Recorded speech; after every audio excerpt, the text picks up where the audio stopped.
back up, and we're already live on the satellite. So, all right, streamers, if you're there, welcome to the show. It's going to be the Travis and Chip show today. It should be a lot of fun. And I will go ahead and do the in 4 seconds. 3, I'm going to go and make the formal announcement. So, welcome to the show, guys. All the streamers, it's going to be the Travis and Chip show. And you guys know the drill. We're no longer live out of the Boss Hog Radio Network, which means fewer commercials for you. And if you want to type in, if you're watching the stream and want to type any questions, anything you want to talk about, during the commercial breaks, right now we've got 6 minutes or 5 minutes and 45 seconds on the clock behind me before we go live satellite radio. Once that happens, we're going to be on show on the program. Until then, we can talk to you, talk amongst each other, answer questions and all that stuff, and we can do that on the breaks as well. So feel free to type in those questions and stuff. I see that we're live right now on StreamYard. We've got Sergeant George in Hayward, California, where it's 46 degrees. I'm going to pop over here to Rumble and make sure that our Rumble feed's working, and then see who all we've got over on Rumble as well. So I'm seeing that. Yeah, I'm waiting for Rumble to kick in here, and I'm also going to be checking LinkedIn as well. So Rumble's running a little bit slow today. I don't know why. And I'm looking. We are live on LinkedIn, so we're looking good. I'm just going to type in a message to the LinkedIn people. So good deal. And yeah, I don't know what's going on with Rumble. I'm not showing that we're live on. Well, Rumble's not even coming up. It's just like hourglassing, timing out and stuff. So. Well, that was the best $100 I spent. I bought their premium package, so I don't have to watch any of the ads. Oh, really? Saved me, I don't know, a long time, because it always, those ads are a couple minutes, seems like, on every video. Yeah, Rumble, I haven't been that impressed with Rumble. Kind of prehistoric. Like the platform we're using right now is called StreamYard, and I can stream to 8 locations, and they can all be. So we've got, at one point, we had 6 Facebook pages with 1.5 million followers. And I can converse with the people. I can see the messages they type in. I can type messages to them, all from the StreamYard platform. Pretty cool, right? Well, over at Rumble, they also have streaming capability, but you can only stream to 1 Facebook page. 1. So I had to pick 1, which would have been yours with Law Officer with 500,000 people. But all my other people that I had, I couldn't stream to them. I would lose the ability to contact everything with them, which wasn't worth it, So and they were working on it. Supposedly, I had an engineer who was instructed to do so through a friend, let's just say, and they totally dropped the ball, changed their mind, just stopped doing it. So I can't even get the microphones and my equipment to work with their interface. It's just prehistoric. It's crazy. It is a little bit like you can't really embed their videos in websites. I mean, I don't know why they can't get up to speed with all that. So. Because I would use Rumble exclusively if you could use it better. If you could, you can't hardly manipulate it. You can't embed it in websites for video. You can't do any of that. Nobody recognizes it either. Like even with StreamYard, you've got, so just not to get too technical for people, but you've got a thing called RTMP, and it's RTMP. It allows you to connect with outside sources, but if they preload it, if they pre-configure it, so StreamYard, it's pre-configured for Facebook and for YouTube and all those outlets. So when you do a pre-configuration, that means that when you're connected, you can see the messages that people type in. So it's a stream, but it also recognizes keystrokes, so you guys can converse back and forth. And Michael Von Schlock, I see that you're on. Rumble is working now. All right. Okay, I just see it just popped up. So thanks for letting me know, Michael. Appreciate it. So, and I can see you're there where it's 24 degrees in Northwest Colorado. So thanks. But they also have other things. So most of these platforms don't recognize Rumble, so they're not pre-configured. You can still get on Rumble, but they call it RTMP. Well, RTMP only allows you to do a feed, a one-way feed. So, and let me find out where that sound's coming from here. All right, found it. But any RTMP only allows you to do a one-way feed, so you cannot see their keystrokes or anything. So it's a bastardized system. They're getting the feed, but you cannot communicate with that audience. So RTMP doesn't work for me. Not when I can go to the StreamYard and they have it going on, but they don't recognize Rumble. Well, I don't really technically blame them because Rumble is like prehistoric. So StreamYard is really easy. I have an account, but boy, it's pricey. But then again, I don't use it I don't use it for live streaming. But I guess if you use it for live streaming, it's worth the price. But it is pricey, but it's very easy to use. Well, there's other platforms like Riverside, and then there's a third one that is really pricey.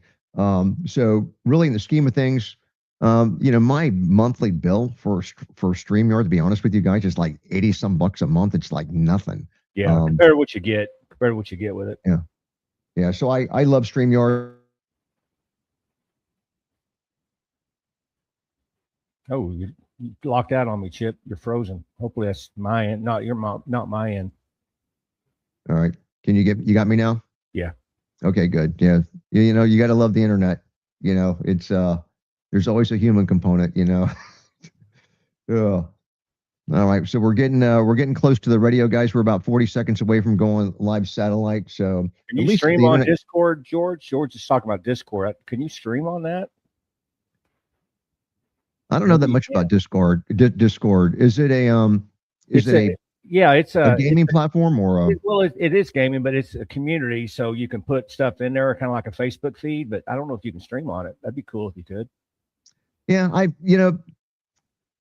happy with StreamYard. I'm gonna stick it out, especially since Rumble's just I mean, they've known about this issue for years now and they're not doing anything about it. But guys, we're 5 seconds out. Go on the radio. Put your seatbelts on. It's gonna get real. Here we go.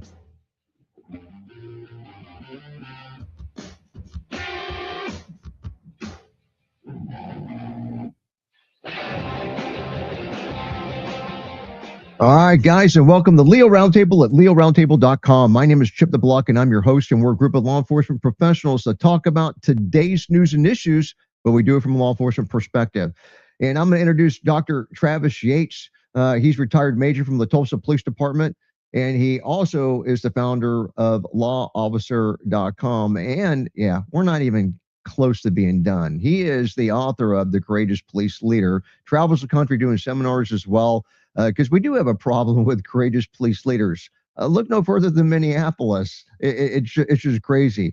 And speaking of that's going to be one of our main stories, coming up. But thank you so much for being on the show, Dr. Travis Yates. Appreciate it. Look, a shout out to our sponsors, and guys, please support our sponsors. They go to great lengths to bring this good quality content to you. And we've got the Gulls gift card code back. So our title sponsor is Gulls at Gulls.com.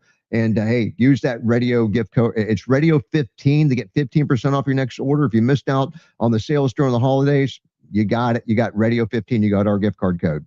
And also complianttechnologies.com, our satellite sponsor. Thanks to them, we've been on satellite radio since May the 5th, actually. Also, aeroprecisionusa.com, our arms sponsor. We have gunlearn.com, medicare.live, safeguardrecruiting.com, our streaming sponsor. Thanks to them, right now during the live show, we're streaming to over 1 million people. And we've also got twobells.com. They built a new online store at leoroundtable.com. Go there, get the cool shirt like what I'm wearing, a coffee mug behind me. We've got shirts and hats and shorts and just all kinds of gear. We don't charge anything extra for the gear. We don't make a dime off of it. We're just trying to get our gear out there and our name out there. So please go to the store, check it out. That's at our website, which is leoroundtable.com. And you see the store on there. It was built by Two Bells. They got a great thing going for us. And finally, fishorlandobass.com. If you like to fish, hook up with Zach in Orlando. It's called fishorlandobass.com. And he also offers alligator hunting. You can catch and relocate the wild Florida alligator, but it's one or the other. You can't do both. It's not like, you're going to be, catching alligators on one side of the water and then go across, to the pond and do the bass fishing, But whatever you like, Zach will hook you up at fishorlandobass.com. A shout out to Brian Burns for the Tampa Free Press at tampafp.com. Thanks for carrying our content. Also, Ray Dietrich, former lawman.com. And of course, I've already mentioned Travis Yates with lawofficer.com. Thanks to all those entities for helping make this show happen. And now, what in the world are we talking about today? I've already hinted. We've got a bunch of news sources. Listen to these are just the titles, guys. At least 6 Minnesota federal prosecutors resign amid pressure to treat Renee Good, our bad girl Karen, killing as an assault on an ICE agent. We've also got Minneapolis Police Union claims that the officer morale is at an all-time low. Tom Homan confirmed that the ICE agent who shot Renee Good has actually been forced into hiding. We'd heard that yesterday. And finally, the DOJ, Dr. Travis Yates' favorite organization, their civil rights division, it's even getting better, iced out of the Minneapolis shooting investigation. But we're going to get some inside scoop on that And I think it's all going to fall on the shoulders of our very own Dr. Travis Yates. So I can't wait to cover that. We've also got, I'm going to hold the SEAL story until tomorrow because we're going to have our special forces guy on tomorrow. But we do have a suspect that's shot by Baltimore police officers when he drives the vehicle at them. We got yet another shooting of somebody weaponizing the vehicle. We've got police shoot a knife-wielding suspect in St. Louis airport. We got a surveillance video showing an apparent incendiary weapon being fired at a Greenville police officer during an ambush. That's pretty wild. Idaho Falls police fatally shoot a domestic disturbance suspect when he grabs a large knife. And Christopher Taylor, he's reinstated as a police officer, including his license. You're going to get more scoop on that if we have time to cover it. And then finally, body cam video shows a man throwing a Washington trooper to the ground. It was a female lieutenant, stealing her cruiser. Wow, that's just so embarrassing. Anyhow, if you're ready, Dr. Yates, we'll get started with the deep stuff here. CBSNews.com, TheLibertyDaily.com, and finally, we have two articles from LawOfficer.com. So I'm going to read these and I'm going to go through them, but I've tried to stack them so that we can finish up with Law Officer and have Dr. Yates kind of spread the wealth on this thing. At least 6 Minnesota federal prosecutors resign amid pressure to treat Renee Good killing as an assault on an ICE agent. Now, if you guys have seen the video, I'm still getting, I posted something on LinkedIn. I know Travis has posted, he's seen it, he's been on LinkedIn and seen it. There were so many uneducated, uninformed people. It is really scary. Now, I will say that I got in a conversation about this shooting because there's clear video evidence showing that not only did she hit the cop, the ICE agent, but she drug him backwards. Irrefutable, it's factual. It's not even being tested anymore. If you can find it. I went on and tried to find it because I had a guy denying it. And then he said, "Oh, show me the whole clip." He's just not happy with it. I mean, he wants to see the whole video. But I went to find it. Travis, I couldn't find it anywhere. And I went back and I saved the link and I finally got it that way. It took me quite a while, but it's not readily available for people, which is my first flag, Travis Yates. You can't find that video showing the hit. You can only find the obstructed one where it looks like maybe he's standing to the side of the vehicle. Surprise? Yeah, it's almost like what Sheriff David Clark famously said, that the cops are so bad, people can't stop lying about it. Yeah, it's just scary. So I do want to offer, look, and we want to be fair. There's a lot of ignorant people out there, or people who they don't care what the truth is. They just don't want any part of it. They're not going to acknowledge it. Like there's one guy on there that said, even when Von Kleem offered, look, I'll send you the video. And he said, look, I don't even care the video you just sent me. I don't even care. We're never going to agree. He didn't care. He's entering into debate and he's made up his mind and nothing you're going to say is going to change it. Those people, they're dangerous, but they just can't be saved. They just can't be saved. So going back to this article, we've got at least 6 career prosecutors in the Minneapolis U.S. Attorney's Office, including U.S. Attorney Joe Thompson. They've actually resigned the office, and they continue to face pressure to treat the investigation of the fatal shooting of a Minneapolis woman by an ICE officer as an assault on the federal officer. They had an issue with that. They quit. Now, when I read through this, it's going to sound dire. It's going to sound like, oh crap, what's going on with Trump's DOJ, right? Travis Yates is going to make sense of this. So guys, please as I go through, and I'm going to go through it because we're fair. We're going to give you all the information, but we're going to help you filter out the bad stuff and understand it. And I say it's really Dr. Yates because I got a little nervous reading this, Travis. I got to be honest with you. So Thompson, who's the first guy that we're recording that quit, he also previously served as the acting U.S. attorney for Minnesota. So that's another flag because he was working in Minnesota. He was appointed by President Trump, good thing, in June, served in the position until October. He resigned from the attorney's office along with Harry Jacobs, Melinda Williams, Thomas Cahoon Lopez, Ruth Schneider, and Tom Hollenhurst. So all these people left because they're not happy with investigating a crime against the ICE officer. Right now, 2 sources familiar with the matter, they tell CBS News, liberal source, the resignation stemmed from the concern over request to probe Good's widow, surviving spouse, if you want to call her that, who was with her when they encountered the ICE agents, or let's just say when they stalked the ICE agents, as well as the way that the case is being treated as an assault on a federal officer as opposed to a civil rights case. And so it also goes on to say the New York Times reported Tuesday that a number of people familiar with Thompson's decision to leave, that he also objected to federal investigators refusing to cooperate with Minnesota state agencies in investigating Good's killing. So he wanted them to share all their information with the Minnesota investigators who were refusing to help, and arguably what caused this issue in the first place because they were not allowing local cops to take care of this little issue, and the feds had to do it. Doug Kelly, a former assistant U.S. attorney from Minnesota, says the move is a major blow to the credibility of the office moving forward. That doesn't sound good for Trump. Since the massive fraud scandal, Mr. Trump has lashed out against Minnesota's large Somali American community, as many of the feeding our future defendants are of Somali descent. So, wow, it sounds horrible, right? So I saw the writing on the wall on that one. Now, we're going to briefly leave that article. Don't forget what I just said, because we're going to tie it in the fourth article. The number 2, Tom Homan confirms the ICE agent who shot Renee Good has been forced into hiding. There's people out for him. Then 3, Minnesota Police Union claims that the MPD officer morale is at an all-time low. Gee, wonder why. Minneapolis police morale is at an all-time low amid dangerously low staffing levels. Officers are being placed in volatile conditions, according to an email sent by the union to its police officer membership. The email from the Police Officers Federation of Minneapolis, that's the same place that our very own panelist Bob Kroll was lieutenant and in charge of.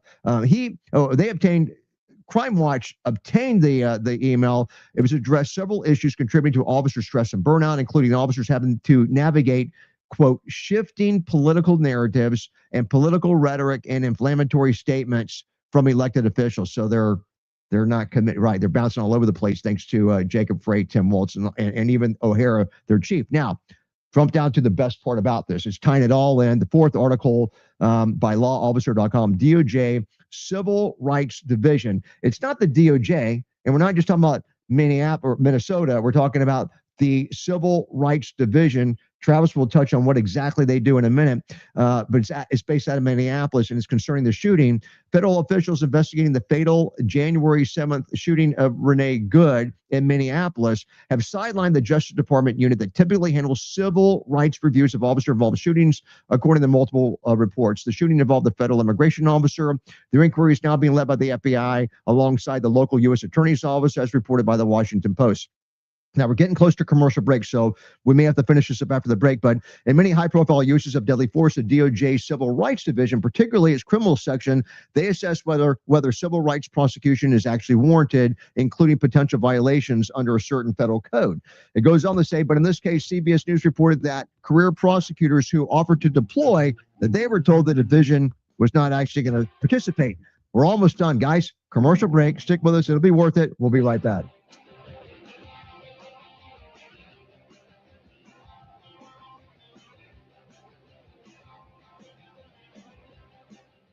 All right, guys, it's time to talk about our title sponsor, Galls at Galls.com. And you know, as cops, we love to buy things. We're so good at it, and we go on the internet. But look, guys, here's what's really important. You want to support the companies that support law enforcement. I don't know of a company that does that better than Galls at Galls.com. You can see if you're watching the video portion of the show, you see the banner behind me with their motto. Look at this. Their motto, what is their motto? Proud to serve those who serve, which, of course, they do in spectacular fashion. Not only that, they walk the talk by supporting dozens of focused organizations like this radio show. So when you're looking for gear, please support our title sponsor by going to Galls at Galls.com, and they're going to do you one better. For the loyal listeners of the show, they've got a code that'll get you 15% off your next order. It's called Radio 15. So type in Radio 15 next time you go to Galls.com, make that purchase, get 15% off automatically. You're going to love it. And they have gift cards. Hook up your family, friends, and loved ones with a new Galls gift card. They will be your new best friends. And again, you can do all that by simply going to Galls.com. They pretty much have everything but guns and ammo.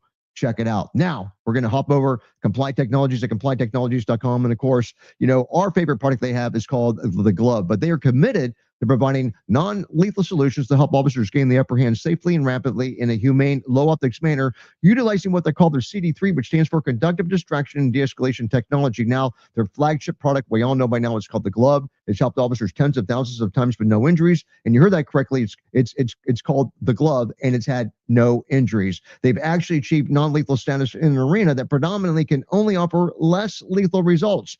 And when it comes to weapons retention, transitioning to a sidearm or conductive energy weapon, the Glove at CompliantTechnologies.com, they have virtually eliminated weapons confusion. So stay ahead of the game with Compliant Technologies and the revolutionary CD3 that hundreds of agencies have already turned to nationwide. And friends, take it from me. When it comes to safety, this is one of the most common sense, hands-on solutions that's ever come along. Go to CompliantTechnologies.com today and tell them that Chip sent you. Again, Compliant Technologies, and tell them that Chip sent you. You'll be glad you did. All right, guys, we've got 2 minutes before we come back to the radio portion of the show. And I think we're off to a good start, Major. I almost got done with the first story. I just got a couple little things, and I'm going to let you take off. Yeah, you couldn't give me 20 seconds on that one. No. a lot to talk about. But you tied it all in. You made sense of it. I thought it was pretty brilliant. And you know, when I was reading, I really forgot about the history of the DOJ. Until I read what you wrote, and it just like, man, we just got to keep reminding people, because even me, when I'm reading about the Civil Rights Division, DOJ, and this is what they usually get Yeah, involved with. Now they're saying we're not letting them. I'm thinking, that's what they hope. They hope people forget yeah, what they've done. yeah, and we can't let it happen. So I know you're not going to let it happen. So anyhow, if people on LinkedIn, if you do go to my LinkedIn profile, Chip the Block, and you look under postings that I've made, you'll see about maybe 5-6 postings down, I started that string about the shooting in Minneapolis, and I put in that it was probably going to be justified, and there are people, they just came unglued. How can you say, well, I didn't say definitively, I said probably. And you know what? He probably is. And I only say probably because I haven't heard his interview yet. There are things you can say that could screw up an investigation, but as far as I'm concerned, if he says the right thing, which I'm sure he will, because I'm sure that he was in fear of at least injury, serious bodily injury, Well, it's interesting, all these crazies. I mean, so are they saying that a car can hit them and they're not in fear of anything? They're just it's that narrative. bulletproof? Yeah. I Of mean, course, they don't want to. what are They they don't look at talking about? They haven't seen a video. He's standing at the side of the car. He shot her through the side window because he's on the side of the car I and all mean, these yeah, things. let's slow motion it. I mean, Yeah. All the, right, the 5 seconds. Here we go.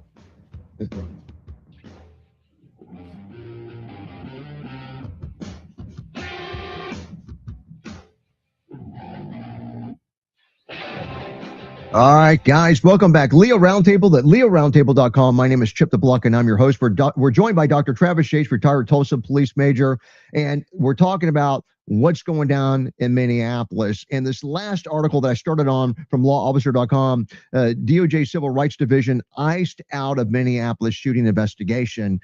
And I was just talking about the shooting was of Renee Good in Minneapolis, and Dr. Travis Yates completed an exhaustive study on the agency's investigation of law enforcement agencies, and in one case found that the division lied or misled in 97% of the cases discussed. And again, let me remind you, I'm talking about the DOJ. So when they're talking about the DOJ being iced out, Dr. Travis Yates is going to break this all down to us, because we were talking off camera, and I was telling Dr. Yates that I was reading all these flags about, we've got U.S. attorneys or assistant U.S. attorneys, leaving the office, and that this is not normal practice. And we've got a civil rights division that usually steps in and does an investigation. And they're based out of Minneapolis, but then again, the guy used to be like with the AG for Minnesota, but then I forgot about the whole DOJ. So it sounds just dire, like the Trump admin, the DOJ is just bad things are happening. And then I read that last article from Dr. Travis Yates, and ding, ding, ding, everything just matched up perfectly. It was perfect. So, Dr. Yates, break it down for the dummies. Well, the mainstream media writes these articles for dummies, for people that don't know anything, and people will hear DOJ and they think that there's some sort of elite investigative body, and it's anything but that. And first off, let's just talk facts. Any type of incident anywhere in the country with law enforcement, you don't immediately implement a civil rights investigation. You got to investigate the incident. You got to investigate it criminally. Then you have to investigate it administratively. And usually down the line, if there's going to be a civil rights inquiry, they will compile those investigations and go from there. So the fact that less than a week out, people are like, oh my gosh, they're not investigating from a civil rights, it's just ludicrous, right? It doesn't even come in that order. So obviously the articles are written to inflame people and to make people think that there's some sort of corruption going on. Well, the actual corruption is going on within the Civil Rights Division, DOJ. Because people need to understand the history of them. They've been investigating law enforcement incidents for 30 plus years. And typically the trend is, and I'm not making this up, they go in after high profile incidents and they'll find civil rights violations no matter what. They went into Ferguson. Oh, they didn't really find it there, but they went into New Orleans. They went to Minneapolis. They go into all these cities, and it's triggered by a high profile event, not activity from the agency. And you have to remember, civil rights pattern and practice has to be a pattern and practice. Now, certainly the federal government can investigate for crimes and individual incidents, but people that may be upset the Civil Rights Division is iced out, so to speak, well, they ought to be. They don't have any right to investigate any law enforcement agency based on the past. And let me remind everybody, everybody in law enforcement knew there was something weird with this group, because they would find these wrong findings on these agencies, and then it would just, with no specifics. Well, Phoenix, I know I've talked about it before, but when they investigated Phoenix, they investigated him for over 3 years. They tried to pressure Phoenix. You need to just agree with us and enter into consent decree because we found you committing all these civil rights violations. Well, thankfully, the leaders in Phoenix says, well, can you show us the evidence? And of course, the DOJ said, of course not. We don't do that, because you would never want to show evidence to, a city body that just paid millions and millions of dollars for you to investigate them. And so that sort of raised the red flag in Phoenix. And they said, well, you know what? We're just going to hold off. And at the same time, we're going to release every body camera video you said was a civil rights allegation. And that's what they did. It's on a public website. Everybody can go see it. Now, the media didn't pay any attention to this, but I don't know, happened to have a few months off in the summer. And so I went through every body camera footage, myself and a small team of people, and we basically evaluated what the DOJ said based on the footage. And that's why we found that 97% of the time they misled or lied. Some were just overt lies. For instance, they shot this guy and violated civil rights, committed a crime. Well, they failed to mention the guy was trying to stab a police officer. Kind of a big omission, right? And then the misled, typically what they showed, and you can read the report. I'll just give people the website. Don't go read it now. It's all up for people to see. By the way, when you do research, you almost welcome people, Chip, to sort of critique it. That's what researchers want. No one's done that. They've just ignored it, right? No media people picked it up but you. Nobody wants to talk about it. They want you to forget what the DOJ has done, that they lied 97% of the time. And by the way, that's just Phoenix. In our report, we have other allegations they did to other cities based on what those cities said and based on what federal judges said. They just threw out the New Orleans one. Actually, no, the Louisville one just got thrown out because one reason the federal judge said, this isn't even true. You can't even defend what you said. And so the history of the DOJ Civil Rights Division, they have to almost be completely gutted. Now, they've gutted a lot of them, but you're never going to get rid of all of them because people don't raise their hand and say we're liars typically, right? And so I'm pretty disappointed in that because they're still around. Obviously, a few more were outed here. But typically what they lied about and misled about was this. They have no understanding of constitutional law, which is very strange. And it sounds crazy that the investigative body on constitutional civil rights doesn't have an understanding of the Constitution, but it's just clearly they don't, because they were taking legal justified shootings in the city of Phoenix and claiming they were civil rights violations. They weren't cited in Terry v. Ohio or Graham v. Connor and all the constitutional case laws. And by the way, I'm not some high-level expert like a Jamie Borden or Von Klein, but I know what the Constitution says, and these cases are not hard to decipher. And these lawyers, and I believe these lawyers know too, they're just lying to say you're violating people's civil rights. So go to lawster.com/DOJ. You can read the whole report. 97% of the time, what they said was false. Now, would you let anybody investigate anybody with that in their background? So the Trump administration is completely right by saying, you're not touching this. You don't even know what Graham v. Connor says. It's clear. They have no idea what legal force is and illegal force is. They don't have any idea what justification of force. They don't know anything because they put it in writing, Chip. This isn't just an opinion. You can read what they wrote, and you can clearly see the bias is so extreme, they cannot do any investigations. And so if you're a local agency, the last thing you ever want to do is let the federal government investigate your department. They have proven time and time again they're going to lie about you. And it's crazy to me that it's just kind of like me and a few other people talking about this. Because to me, this is one of the biggest scandals in the last decade, that one of the most powerful law enforcement entities on the planet has been deceptive and lied about local law enforcement and really placed them in a really bad spot. I mean, every city they've been involved in has turned into complete crap holes. Good stuff. Good stuff. I can't wait to get back to it. So, guys, stick with us. We got a commercial break coming up about Aero Precision. We'll be right back.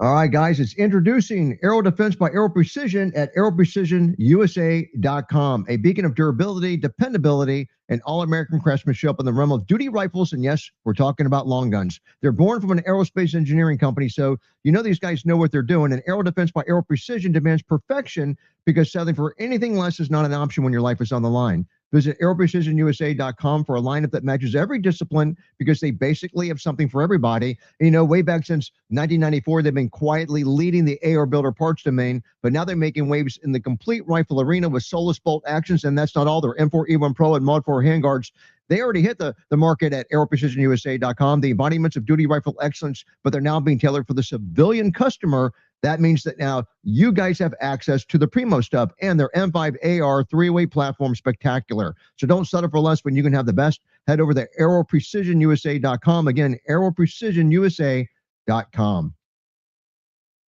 And we got 4 minutes before we come back to the radio portion of the show, guys. And I think we're off to a good start. I tell you, the time just goes by too fast, Dr. Yates. It's just crazy. Yeah, the older I get, the more I realize that. Time is a precious commodity, isn't it? No. So let me just kind of catch people up on what we're doing at SHOT Show and stuff, because I know that MVS was just talking about it over at Rumble. I was reading about that. And can I say crashes on the air? I'm not sure what that means, but okay. Is that related to what we were talking about? I don't know. But anyhow, we're doing a special at SHOT Show, and so there's three entities that have joined forces here. We got Comply Technologies. They have the product called the Glove. And then we've got the Wounded Blue, Lieutenant Randy Sutton's 501c3, helping cops shelter the world of hurt. And actually, Travis is on the board of directors for the Wounded Blue. And then you've got me and Leo Roundtable and all the panelists that we have. And a number of us are going over the SHOT Show. So here's the deal. We're doing a fundraiser for the Wounded Blue. It's going to bring awareness for the Wounded Blue. It's going to bring awareness for the Glove. And you have a chance, an opportunity to win a pair of the gloves, which are valued about a little over $1,700. But so listen to this. So at SHOT Show, we're going to have the CEO for Comply Technologies, and that's Jeff Nicholas is going to be there, and Dan Dela Cruz, and they're going to be applying the glove to individuals that are on the show, panelists like myself, Dr. Travis Shakes, and some other people. You guys can go to the landing page, and it's being built. I think it's going to be completed today, but it's being built at thewoundedblue.org, and I think it's going to be under their events section. And you go to the landing page, and you can make a donation in any amount to the Wounded Blue, and you can put in honor of or on behalf of a certain individual. You can type in that name, and that's where you can type in, Travis, or you can type in, Chip. And so when Travis and I, when we end up getting this thing done, let's just say that Travis outlasts me and he's able to not comply the longest, because that device forces you to comply. Whoever lasts the longest, they win a pair of the gloves, and the person that donated the most money to the Wounded Blue in their name, they likewise win a pair of gloves. It's not the same pair of gloves. It's not like you each get one of them, right? Travis gets a pair, and whoever sponsors him and gave the most money would get a pair. Now, they cannot be owned by an individual. Even an active cop, they have to go to the agency. It's just the way they work it out, which is not unusual for like other devices, like any other weapons and stuff like that, and fully automatic weapons. So they would go to the agency, but you can donate. Like if I won, I would donate it to the Tampa Police Department, and that would get the glove in the door for Tampa Police. And likewise, if you got it, you could donate it to an agency as well. If you work for an agency and you're active, the goal would be for you to donate to your agency, but you get to carry it and you get trained on it. So that said, it's a great opportunity, and it's raising money for the Wounded Blue. So did I nail everything, Travis? I think so. Yeah. I think we're looking at the end of February to announce the winner. So we're going to have to keep a lid on it. And the reason why that's being done, we don't have a lot of time to promote it to get a lot of money for the Wounded Blue, because I'll be there on Sunday. I'll be at SHOT Show, but we also might have some people on the floor SHOT Show that we may have the Colonel walking around, or may have some other celebrity that's walking around, like Tom Homan may show up, and we may talk him into getting the glove done on him and film it. And when we come back from SHOT Show, we might say, hey, Homan joined in on the celebration, and so you guys can make a donation and punch in his name too. So anyhow, it's going to be a lot of fun. Yeah, so I'm looking forward to it. Hopefully we'll raise a lot of money. I did throw the Tom Homan. It's a challenge. Tom Homan, if you're listening, borders are. Here we go, guys. 8 seconds going back to radio. Here we go.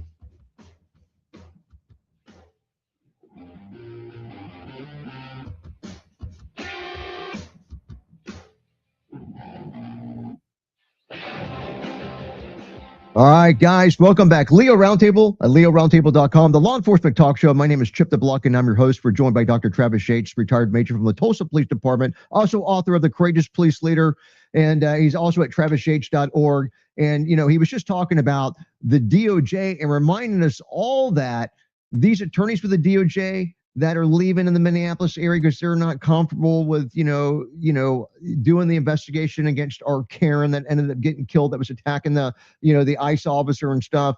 You're giving us the insight of the DOJ that they've always been part of the problem, at least for recent memory anyhow, and we're really not losing anything. We're kind of like purging a bad system. Is that how a good way to characterize it, Doctor?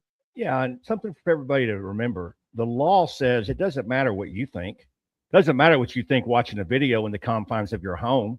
Doesn't mean what you think on Twitter.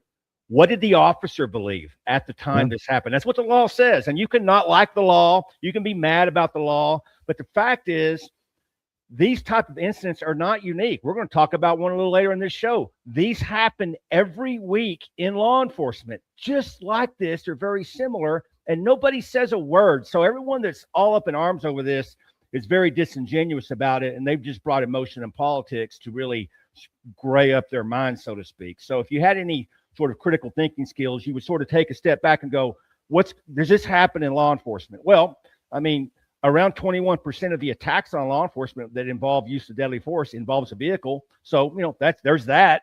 And the fact that we see these videos weekly, Chip, here on the show, there's that.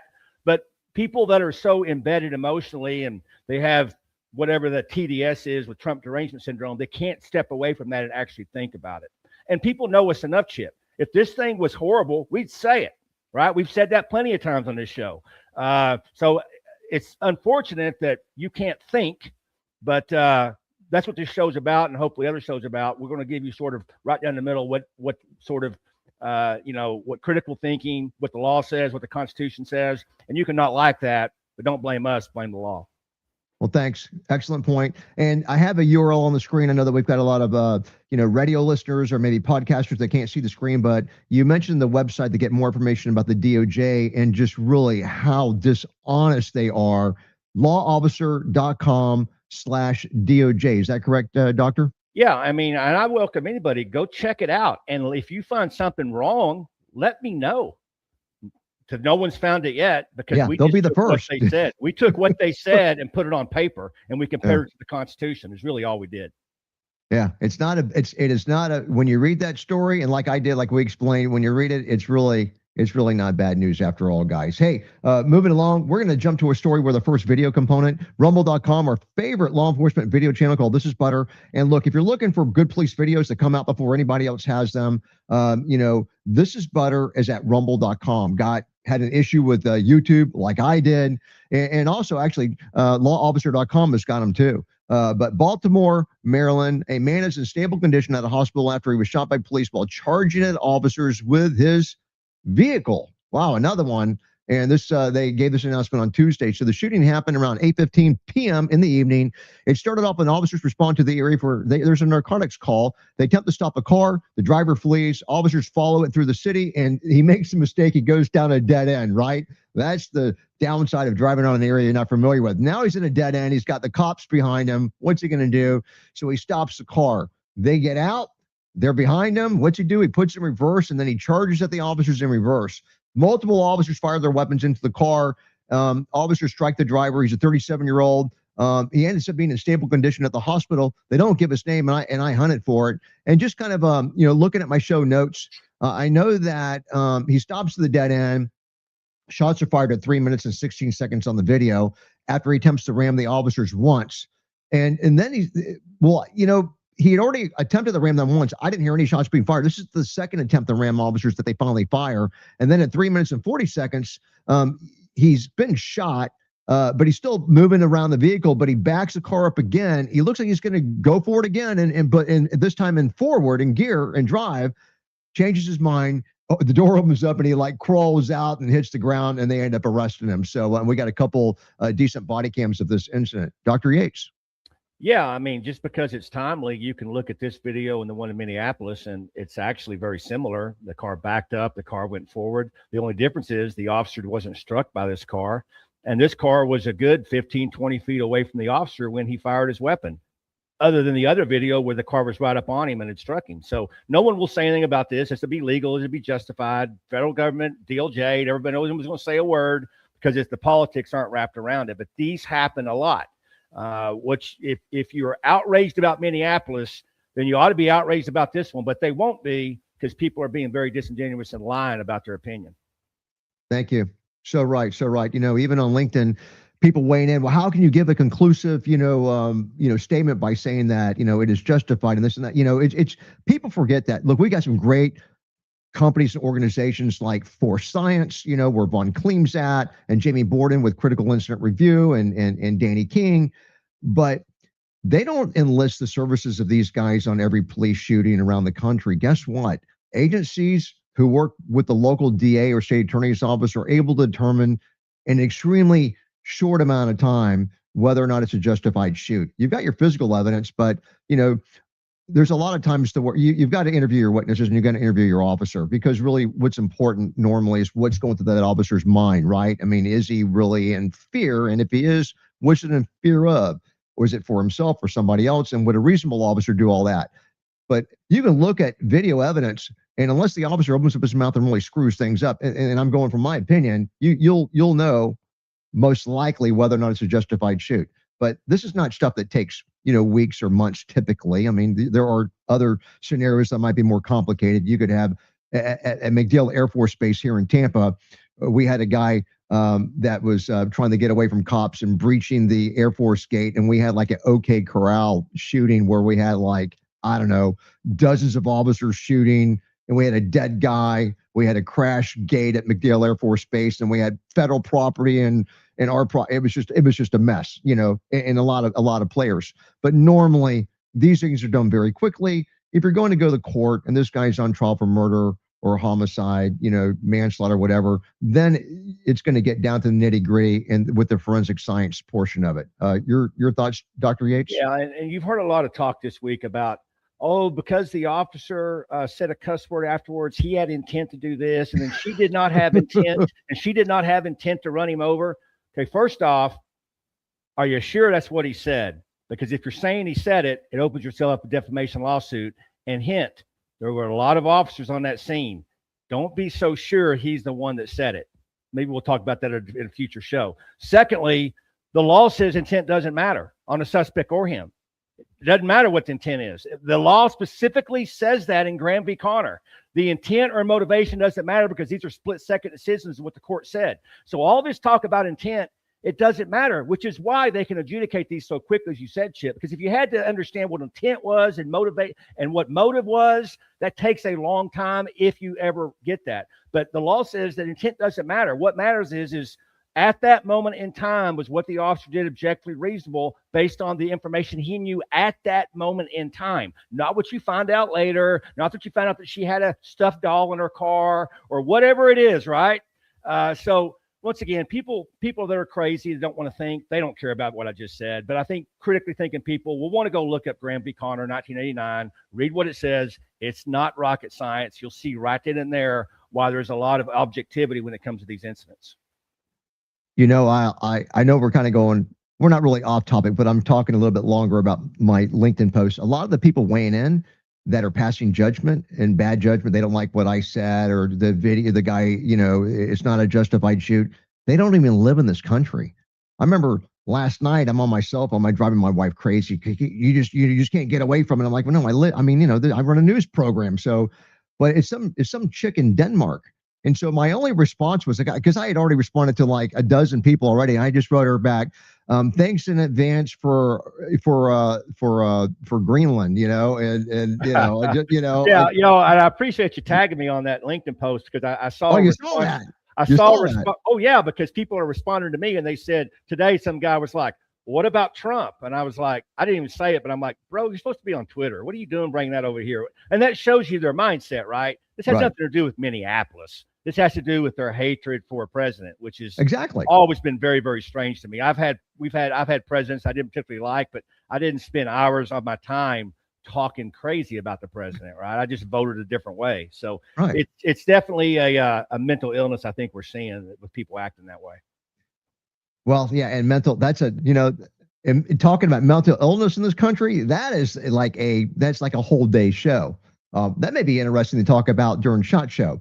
But hey, I'm going to whet the appetite for the next story with the video component. If it's all right with you, Doctor. I know we got a commercial break coming up, but also at lawofficer.com, we have another story. It's got a video component. Police shoot a knife wielding suspect in St. Louis airport. And so we're in Missouri all of a sudden. Now we got a commercial break coming up. So let me just whet the appetite. This happened recently, guys. This is November the 21st. And it's a situation where I was getting a little nervous about crossfire with a moving subject surrounded by officers. So we're going to talk about that in just 1 second. Stick with us. We'll be right back.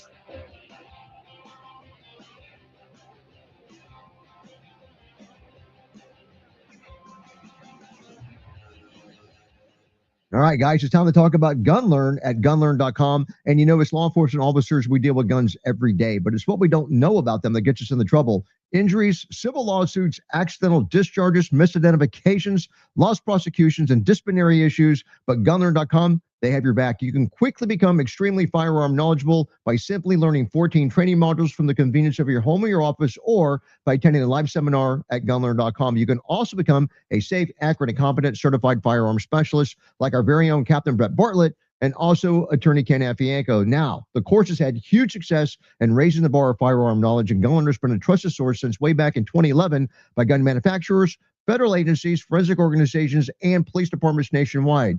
Now, here's the deal. The founder, Daniel Kelly, has got a deal for you. If you have your own agency, if you're a chief or sheriff, you can actually host a seminar for absolutely no cost. It's an amazing opportunity. Go to gunlearn.com to get more information. Again, that is gunlearn.com. And we got 2 minutes, guys, before we come back to the radio portion of the show. And I know what you're thinking, Doctor. You're saying, how in the world can Chip run through that ad without ever looking away from the camera? I mean, does he freaking memorize the whole thing? And he does that with every ad. How in the world does he do it? I know. I don't try this at home. It just takes a lot of practice. You're AI. I think you're an AI is what it is. Oh. The funny thing is that with the repetition, I have these things freaking memorized, so unless I just get off of my game, As you know, I film a few videos in my job, and if it's more than 2 sentences, I have to get a teleprompter. I can't remember anything. And I think social media and technology has hurt our memory, right? Like I used to remember every phone number. Well, now you don't have to remember phone numbers, so I can't remember more than 3 digits in a row now without going crazy. So I'm a numbers guy. I'm good. I'm very good with math. And I'm excellent with numbers. I can remember. You give me a number now, and you ask me 2 weeks from now, I'll tell you what it was. I don't know what it is. I can remember. I remember all my old addresses, all my old phone numbers when I was a kid growing up. The home numbers and stuff. It's crazy. I can. No, there are certainly people like that. I was listening to an interview with this top mentalist guy, Oz Perlman, and he was talking about when he was a little kid at 6 or 7. Numbers were just clicked with him. Like he could, if his mom was at the grocery store, he would immediately know what the tax was. Like it was just natural, right? Yeah. And so, yeah, there's certainly people like that. That's certainly not me. I'll tell you that right now. Yeah. Now, when you start getting into trig and complicated geometry and stuff like that, and upper levels of algebra and stuff, I wouldn't say I struggle, but I've got to really work at it. But hey, we're 10 seconds out, so. Let's go back and do this. Let's finish what we started. Here we go.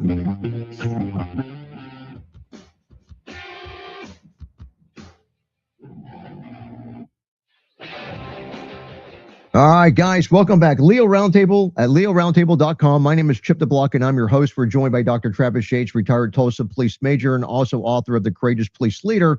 We're at the St. Louis airport right now in Missouri, and I don't mean physically, I mean story-wise. On November the 21st, 2025, we've got a recently released video, and this is at lawofficer.com if you guys want to read the story and watch the video.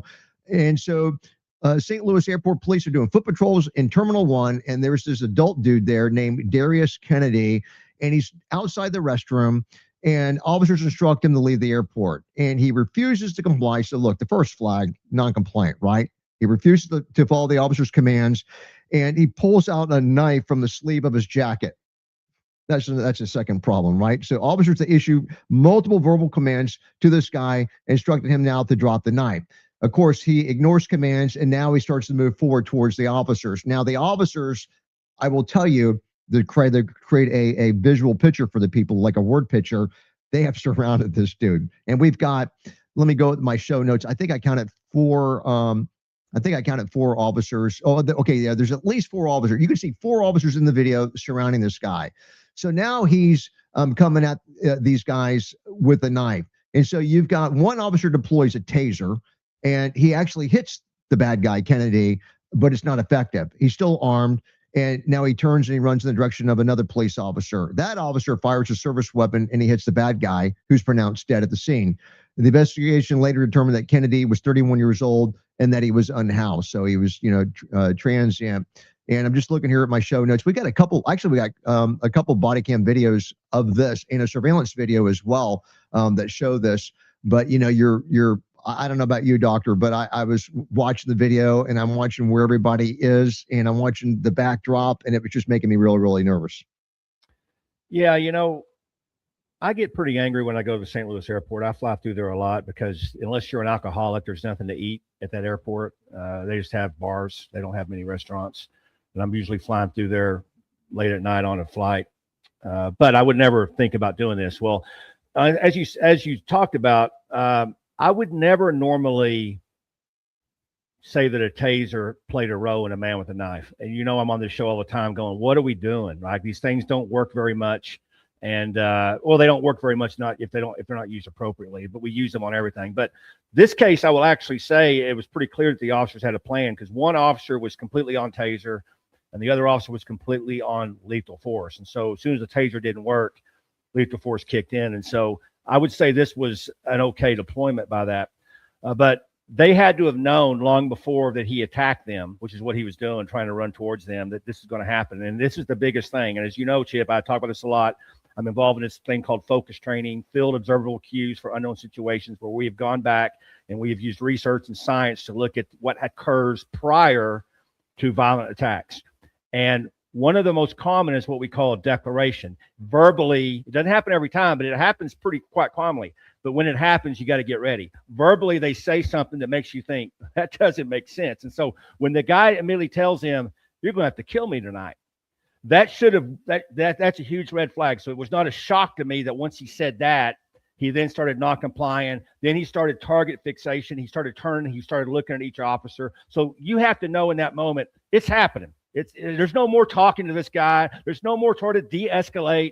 He's already made up his mind. Because when you get to verbally saying something, you have already made up your mind. And so he was just trying to find the right time. And so I would say they were pretty keen on that. They didn't let him get too far down the line.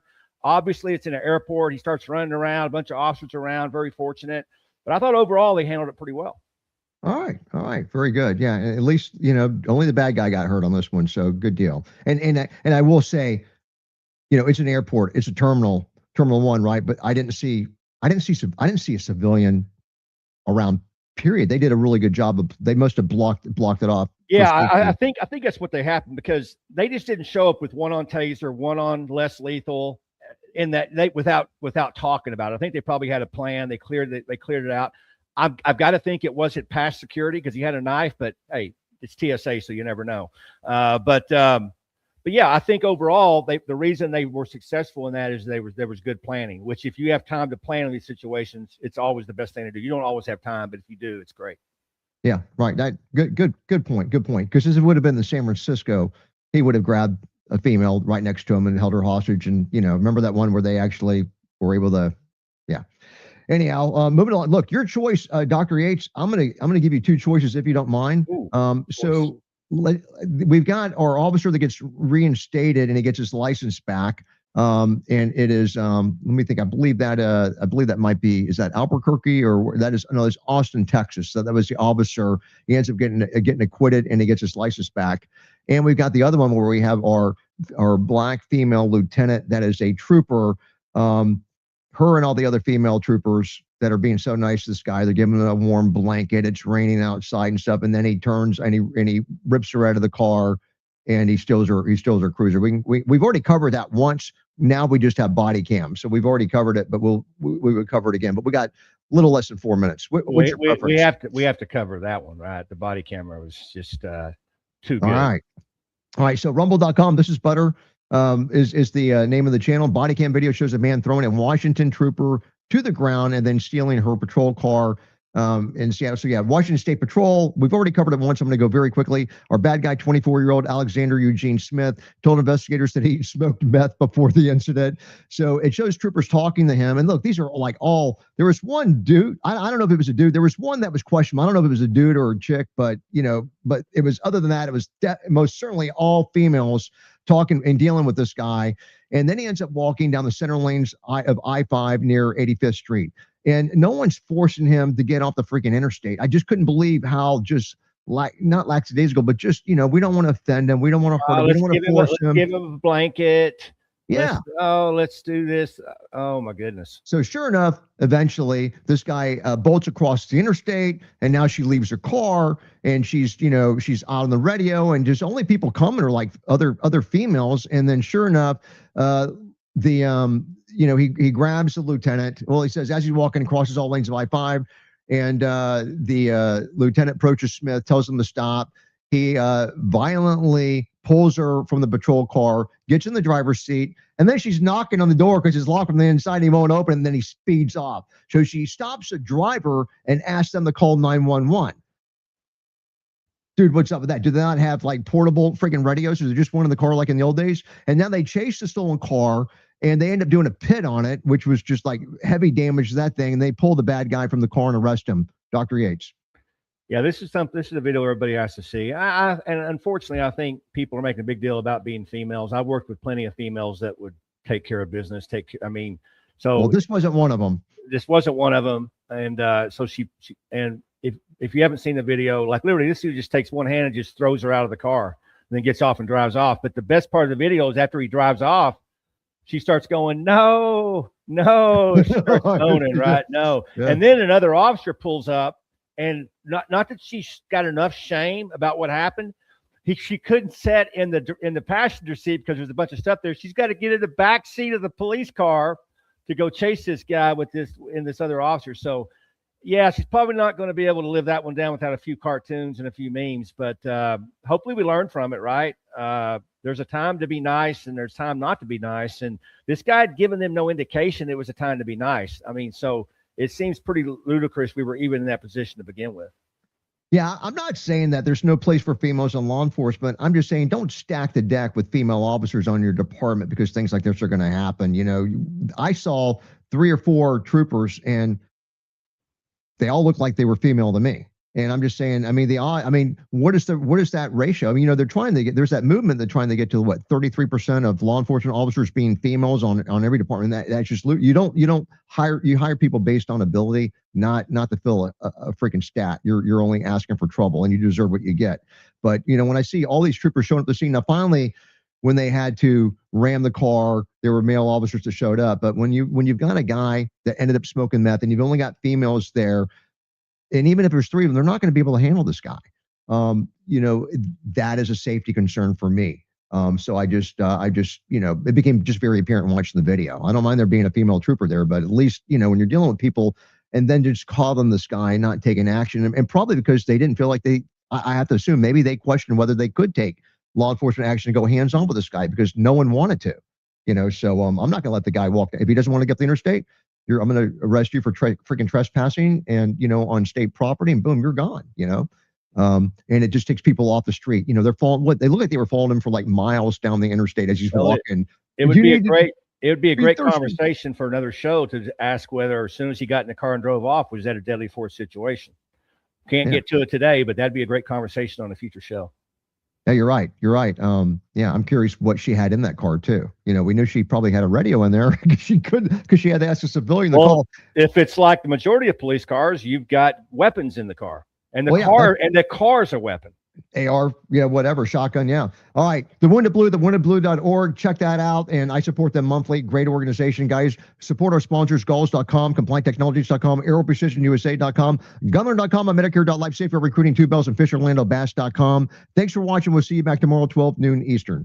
And we're going to be on for another minute and a half to keep the satellite company happy. But Dr. Yates, another great show. And I'm just going to go to the stream and see if there's any more questions that have. We got Michael Reinwald that's watching the show. I don't remember seeing him before, but he's on Facebook. And he's talking about other people that have talked about it. Okay. He wants the national people that they were doing. Okay. Yeah, we got some good commentary going on, talking about Capitol Police officers.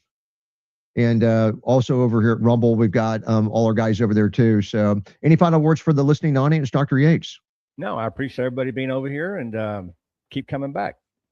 Bill BC has got a new name for our female troopers. They're called Trooperettes. That's on Rumble.